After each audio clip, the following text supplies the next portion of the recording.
घूंघट। अरे रानी, ओ रानी, सो रही हो क्या अभी तक? रानी की जेठानी जोर जोर से चिल्ला रही थी आंगन में खड़े होकर। रानी यानी तभी मैं भागती हुई अपने कमरे से निकली और बोली, दीदी आ गई मैं। जेठानी बोली, रानी, तुम्हारा नाम रानी है, तुम रानी नहीं हो। मैंने तुम्हें रात में ही समझाया था कि सुबह को जल्दी उठ जाना, तुम्हारी मुंह दिखाई का रस्म है। मैंने बोला कि दीदी रात को नींद ही नहीं आई, जगह नहीं है और मन में थोड़ा डर था कि सुबह आँख नहीं खुली तो। रजनी दीदी हंसती हुई बोली, रानी मेरी प्यारी देवरानी, जल्दी से घूंघट कर लो, अगर माँ जी आ गई तो हंगामा हो जाएगा।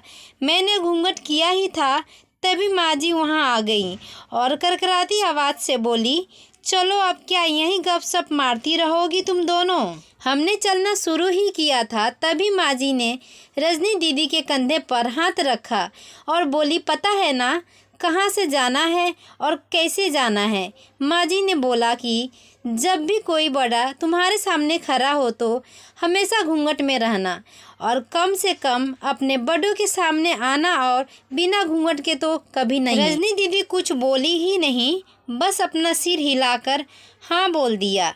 मैंने भी बस अपना सर हाँ में हिलाया।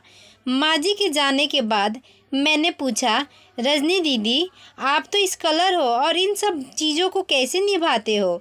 रजनी दीदी मुस्कुराई और बोली कि मैं थारे जेठ जी से बहुत प्यार करती हूँ, इसीलिए अभी तक चुपचाप सब चीज़ें निभा रही हूँ।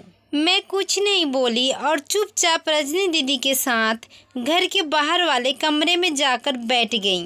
वहाँ पर एक पड़ोस की आंटी जी बैठी थी। वो बोली कि यह कैसी बहू आई है, ससुर जी सामने खड़े हैं और ये यहाँ बैठी है। मुझे कुछ समझ नहीं आया।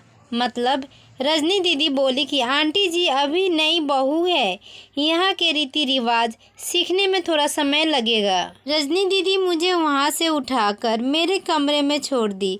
6 महीने यूं ही छोटी छोटी चीज़ों में बीत गए। फिर एक दिन मैं राहुल के साथ साड़ी लेने गई।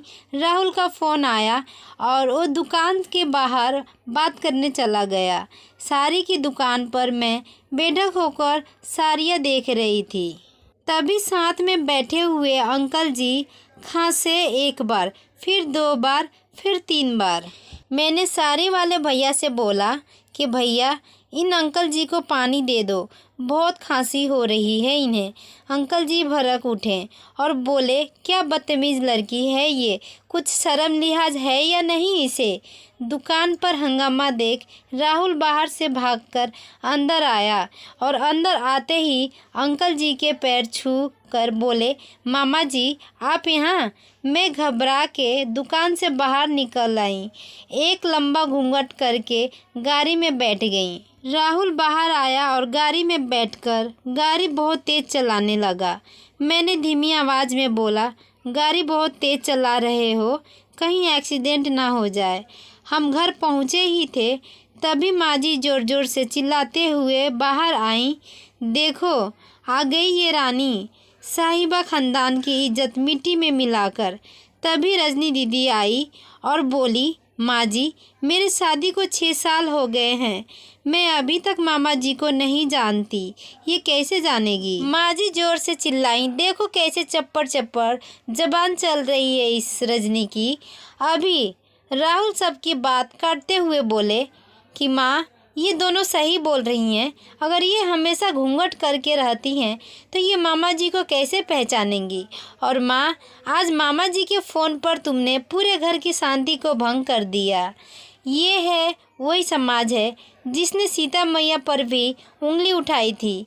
पिताजी और जेठ जी ने भी अपना पक्ष राहुल के साथ ही रखा। माँ जी थोड़ी देर सोचने के बाद वापस रजनी दीदी और मेरे पास आई और बोली कि तुम दोनों को अपनी मर्यादा पता है।